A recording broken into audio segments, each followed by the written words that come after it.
Miyeng tabiraba pumno pu Gorbachev na hanu mukta da taram nokchari. Ngasigi video asidi OnePlus Nord 2 hairiba phone asigi charging speed test ke video ni. Hairiba video asida company na claim toriba phone asigi 0 dagina 100% phawba asi 35 minute ke manungda charge tawba ngami hairiba asi changeng tawjaba video ni. Miyeng tabiraba pumno maknasu video asibu like tawsan view channel asibu subscribe tawdriba orga di channel asibu subscribe tawsan biramu. Ngasigi video asi matang asida haujarage video asibu loyo phawba tang miyeng tabiyo. Ngasigi video asi matang asida haujarage. Ngasigi video asida utchagadoriba asidi OnePlus Nord 2 hairiba phone asi company na claim toriba 35 minute ki manungda phone asi mapung phana 0% dagina 100% phawba charge tawba ngami hairiba asi changeng tawjaba video ni. Video asi matang asida haujarage.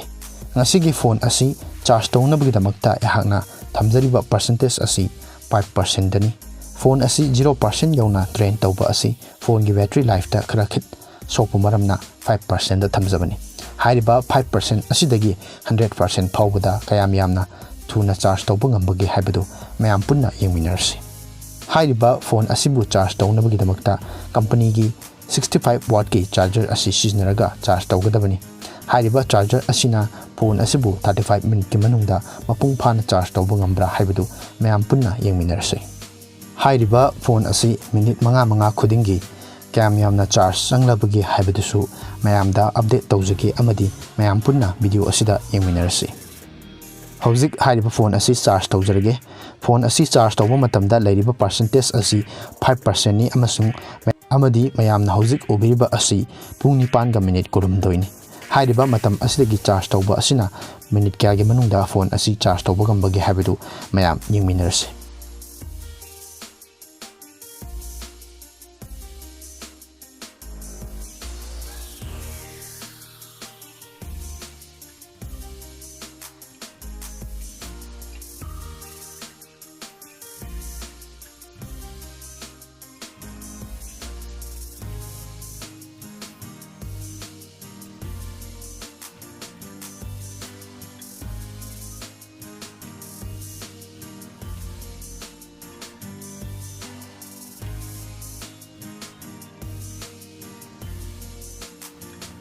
Hauzik minute manga phagadoba second khara dangaire.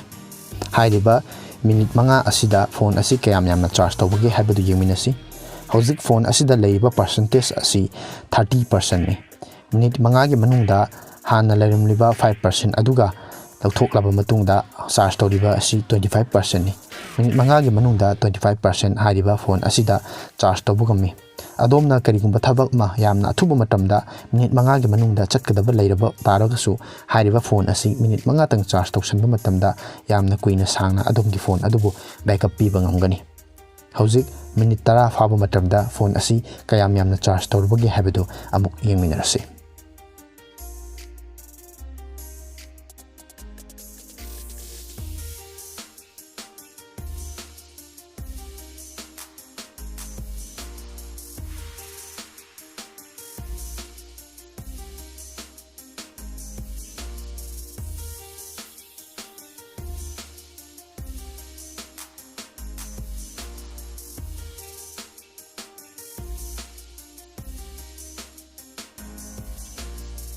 Hauzik hairiba phone asi charge tawrakliba matam asi chawrakna minute 8 henselakle. Hairiba minute 10 asida kayam yamna charge sanglabagi haibadu mayam yengminasi. Hujimak minute 8 dagi 10 sujalakle. Hairiba phone asida charge kayam yamna changlagi haibadu yengminasi. Hauzik minute 10 asida leiriba phone gi charge tawbagi percentage asi 50% ni. Hairiba phone asibu company gi masadagi yawrakliba charger asina minute 10 gi manungda 50% charge tawba ngami amadi charge tawba matamda hairiba phone asida thoidokna sagatpa heating issue na singba thengnaba phangde. Hairiba phone asi yamna ingna amadi yamna smooth oina charge tawba ngami. Adomna yamna athuba thabak singi damakta charge tawba kawragasu midangi matamda charge tawsalamba kawragasu chatlamdai hak minute 10 gi mamangda charge tawba matamda hairiba phone asi ilai laina 50% phawba charge tawba ngamgani. Loinana minute 35 faba matamda kayam yamna charge sangbagi haibadu mayam pulap amuk yengminarasi.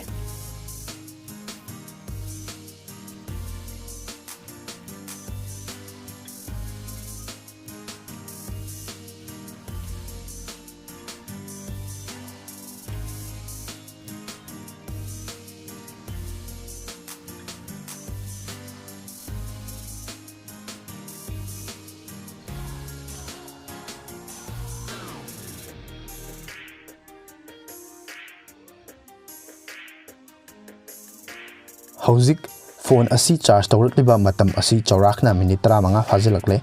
hairiba minute 35 asida phone asi kayam yamna charge sanglabigi haibadu mayam amuk yeminasi minute 35 asida phone asida leiba hauzik charge ki percentage asi 65% ni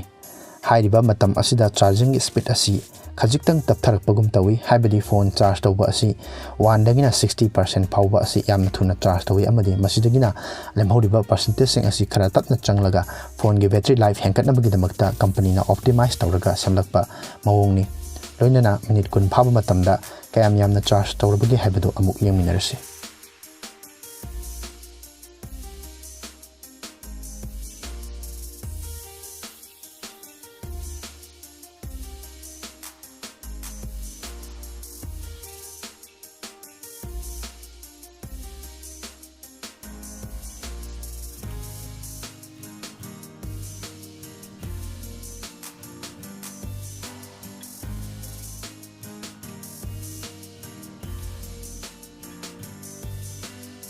Hauzik phone asi charge tawrakli basi chaurakna minute kun phajalakadore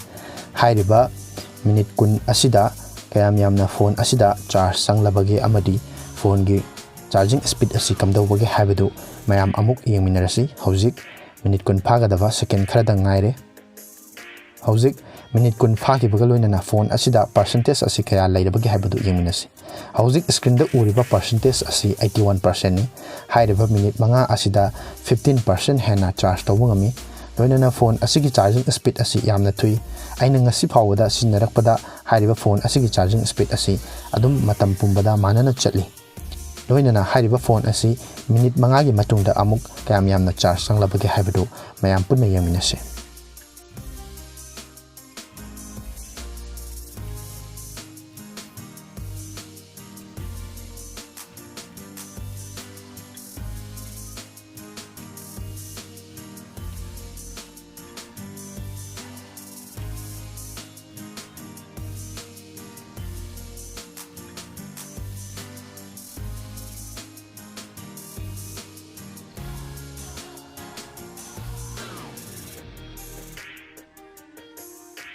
Hauzik phone asina charge tawrakliba asi chaurakna minute kun manga fajalakle hairiba minute kun manga asida phone asi kayam yamna charge tawbagi haibadu mayam punna screen da uminarasi hairiba minute kun manga asigi manungda phone asida kayam yamna percentage karibano haibadu mayam punna khaminarasi hauzik minute kun manga phaba matamda phone asida leiriba percentage asi 95% ni 95% asidagi 100% asi kayam kuina changi amadi phone asi hauzik 96% on kre hairiba phone asi minute kya gi manungda charge thanba ngambagi habidu mayam punna ngairaga khangminarasi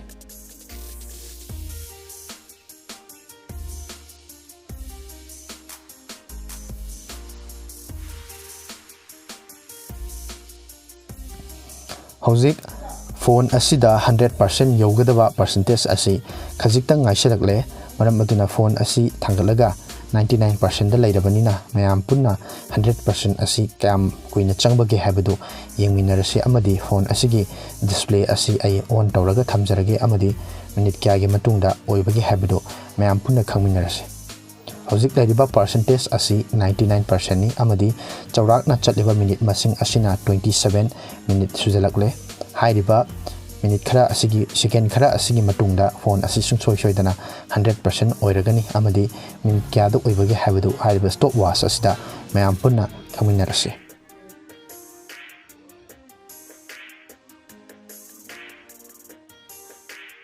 hauzik phone asigi percentage asi 100% oikre amadi stop watch asi stop tawjarage stop watch ta leiriba masing minute masing asi 27.42.35 milliseconds ni minute kuntaret ka second ni phuni thoi amasung 35 milliseconds ni hairiba minute asigi manungda phone asi 100% yona charge tawre amadi phone asigi horapa matamda yaukiba percentage asi 5% ni 5% dagi horaga 100% asi 27.42 seconds ta hairiba phone asi mapung phana charge tawbangami amadi mayamna phone asi charge tawba hopa matamda ukiba timing adu 8.23 matamdani adubu hauzik leiriba si 8.52 dani hairiba minute kuntare asi manungda 5 dagina 100% asi mapung phana charge tawbangami loinana hairiba 5% adu yauragasu 0 dagi horaga 100% oijragasu company na minute 35 gi manungda mapung phana hairiba phone asi charge tawba ngami hairiba asi sungsoi soidana oigani loinana phone asi hojik phawada charge tawba matungda heating issue 100% yorba asi phawada sagatpa amadi phone asida yamna thoina hit oiba u phangde amadi hairiba charger asidasu yamna thoina sagatpa ude charger asigi maximum output asi 65 watt ni hairiba 65 watt asina company na claim tawriba 35 minute ki manungda phone asi charge tawba ngami hairiba si sungsoi soidana chumme haina lojaba tai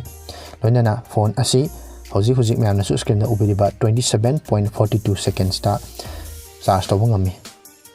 masini OnePlus Nord 2 hairiba phone asigi charging speed test video asibu miyeng tabiriba pumnokna video asibu like tobiramo tungdesu asigumlaba nungairaba video kya yengbinabagi damakta channel asibu subscribe toba amadi notification bell da nambiba kawbigano masini ngasigi OnePlus Nord 2 hairiba phone asigi charging speed test ki matangda senjaba video asibu miyeng tabiriba pumnokna video asibu like topsinbiramu channel asibu subscribe tawdriba orgadi channel asibu subscribe topsinbiramu tungdasu asigumlaba nungairaba video kya puduna laksage ngasigi damaktadi matang asida losinjari mathangi video amada amuk thengnarase mayam punamakti kaina buya tha izari